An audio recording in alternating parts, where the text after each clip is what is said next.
నమస్తే. మీ భూపతి ఆశన్న.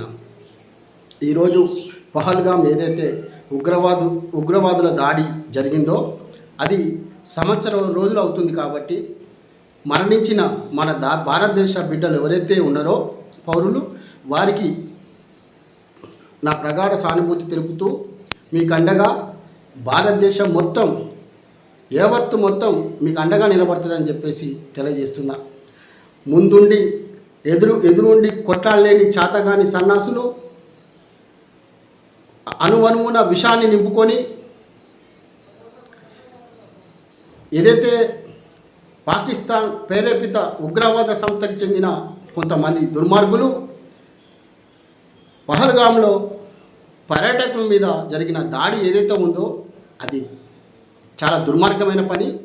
వాళ్ళ నుదుటి మీద బొట్టును చెడిపేసి ఆనందపడ్డ ఆ ఉగ్రవాదులు ఎవరైతే ఉన్నారో వాళ్ళు మనుషులే కాదు, వాళ్ళకి మానవత్వమే లేదు.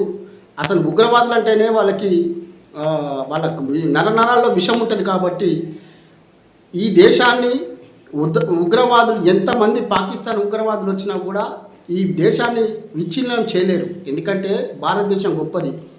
శాంతి కోరుకుంటున్న మేము మీకు పెడుతున్న ప్రాణభిక్ష.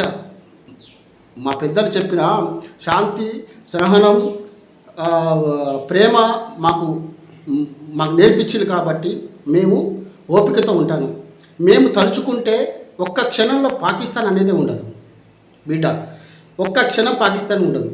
ఉగ్రవాదులు ఇక్కడ చిన్న భిన్నం చేసి ఇక్కడ పౌరులని చంపేస్తే, భారతీయులను చంపేస్తే ఆనందం పొందుతామని చెప్పేసి ఏదైతే ఉందో, మీరు ఎంతమందిని చంపినా కూడా మీరు ఆనందం కాదు కదా, మీరు చేయలేరు భారతదేశాన్ని. నేను ఒకటే చెప్తాను, ఎదురుగా కొట్లాడే ధైర్యం లేక దొంగ దెబ్బ తీసే మీలాంటి దొంగల కొడుకులకి మేము ఒకటే హెచ్చరిక చేస్తాను. మా దేశం తలుచుకుంటే ఒక్క క్షణాల్లో మీ పాకిస్తాన్ మొత్తం కూడా ఎగిరిపోతుంది. భారతీయులు ఒక్క క్షణం అనుకుంటే నా దేశం గొప్పది కాబట్టి, ప్రేమకు శాంతికి నిలయం కాబట్టి, మా పెద్దవాళ్ళు చెప్పిన మాటలు ఏవైతే ఉన్నాయో శాంతి ప్రేమకు నిలయం మా భారతదేశం. కాబట్టి ఏ దేశం ఎక్కినా, ఎందుకు కాలిడినా, ఏ పీఠం ఎక్కినా, ఎవరు ఎదురైనా పొగడరా నీ తల్లి భూమి భారత్ అని చెప్పి నేర్పించిల్లు. కాబట్టే బతికి బట్ట కడుతున్నారు దొంగ సన్నాసులారు. మేము తలుచుకుంటే ఒక్క క్షణంలో మిమ్మల్ని అందరినీ కూడా ఏకి పడేస్తాం కొడకల్లా. నేను ఒకటే చెప్తాను, ఎంతమంది ఉగ్రవాదులు వచ్చినా మీ భారతీయులమంతా ఒక్కటే. నా దేశం గొప్పది. మీ ఉగ్రవాదం చర్యలతో ఈ దేశాన్ని మీరేమీ చేయలేరు.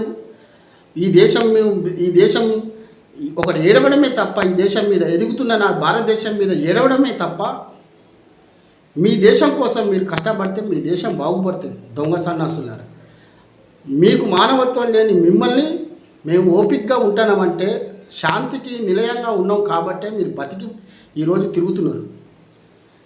ముఖ్యంగా ఏదైతే పహల్గామ్ బాధితులు ఉన్నారో వాళ్ళ ఆత్మకి శాంతించాలని చెప్పేసి, భారతదేశం యావత్తు మీకు అండగా నిలిచిందని చెప్పేసి, నిలుస్తుందని చెప్పేసి మరొకసారి గుర్తు చేసుకుంటూ, మీ నుదుట సింధూరం